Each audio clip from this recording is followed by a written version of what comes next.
Iga, just to get started, how does it feel to be in another Grand Slam semi-final? Amazing. Yeah, for sure I'm pretty proud of myself, especially after matches like that, because, coming back from losing first set, it's a new thing for me. So, yeah, I mean, being in semi-final is great.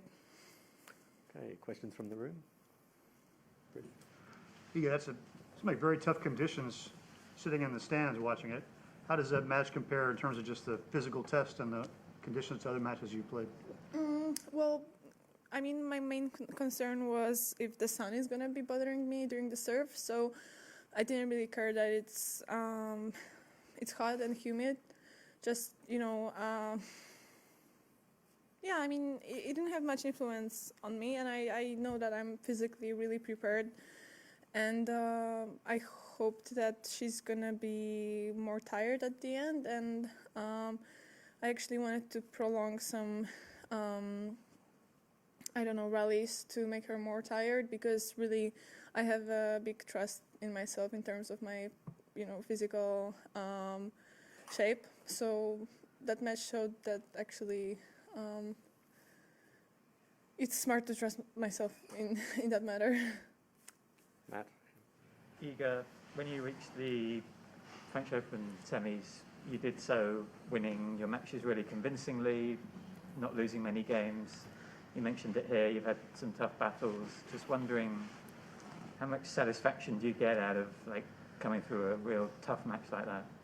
Well, a lot, because as I said, it's pretty new for me, Right now I have more belief even when I don't start a match well, but yeah, so basically I'm proud of myself that I'm still able to find solutions and actually think more on court, on what to change, because before it wasn't that clear for me, so I feel like it's part of the work that we've been doing with Daria to control my emotions and just, maybe actually focus on finding solutions.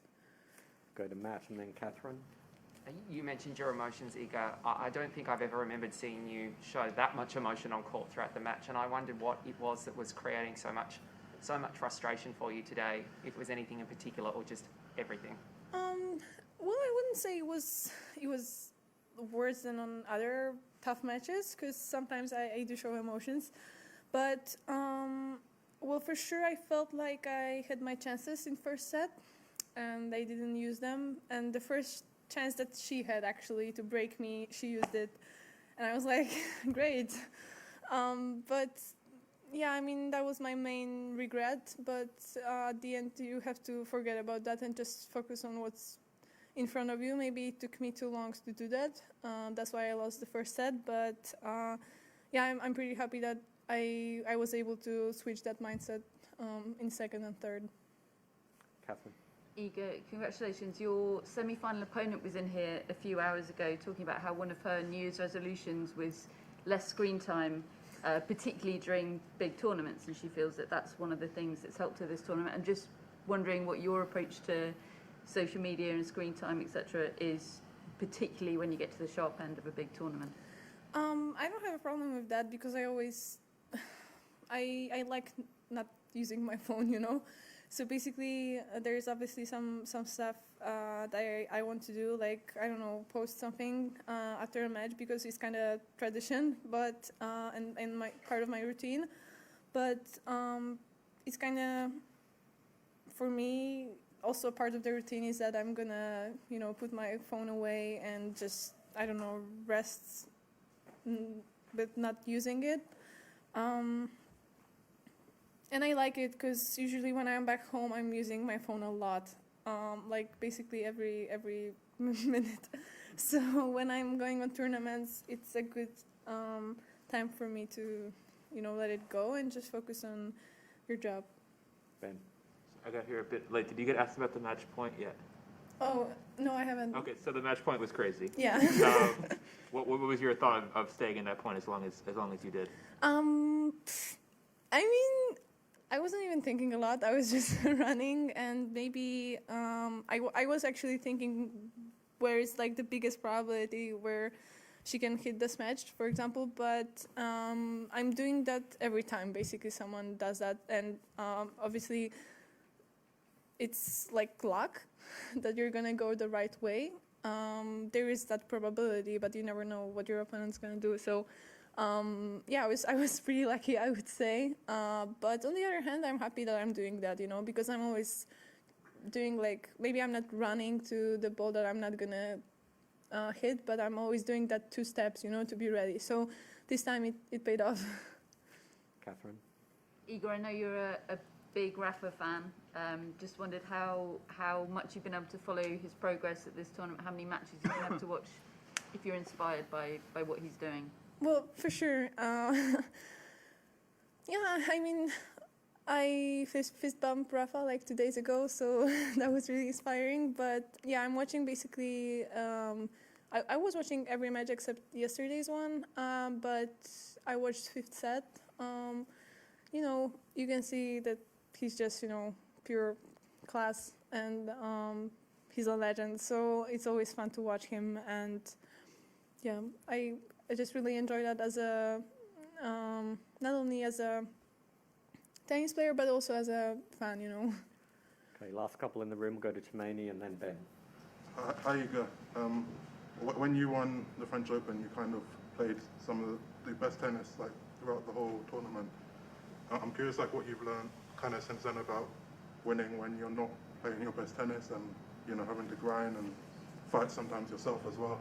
Yeah, that's a great question, because actually, you're gonna feel perfectly, 2 times a year. So I'm still not an expert at forgetting about that, because I still mostly hope that I'm gonna get to that point during a tournament.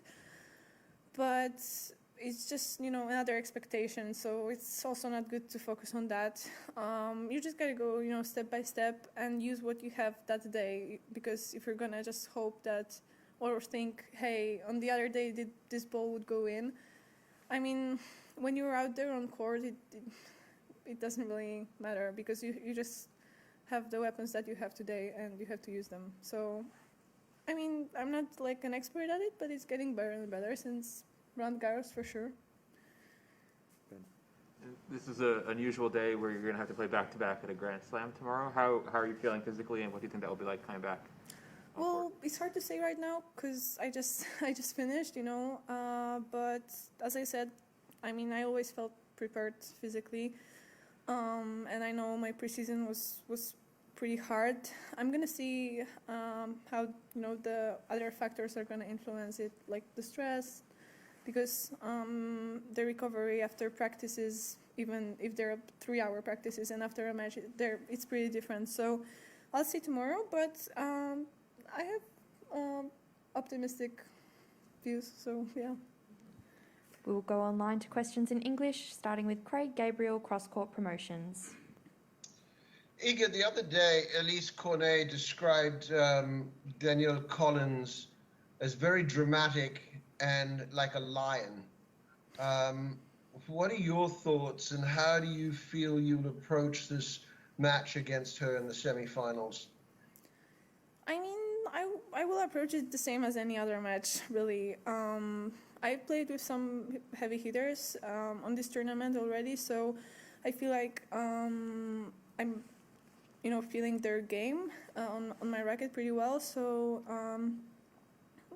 I mean, that 2 matches showed me that even in tough moments I can, come back, and I have, skills to win matches even when they're really hard. So for sure it's gonna be hard, and she's in a great shape, you can see that, and really confident, but I also feel that way. So I just hope it's gonna be a good match.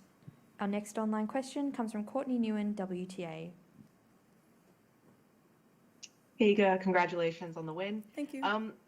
Just on the, in the past, you've talked about how you wanted to go step by step now that the Roland Garros win kind of came early and interrupted your progression in a way. Yeah. So now you're in a hard court semifinal at a major.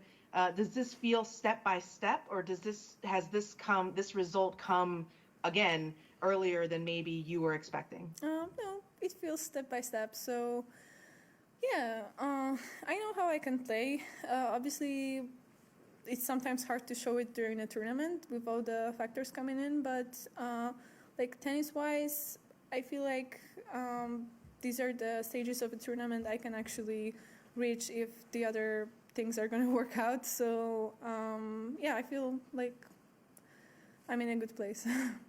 Our final online question in English comes from Prajwal, The Times of India.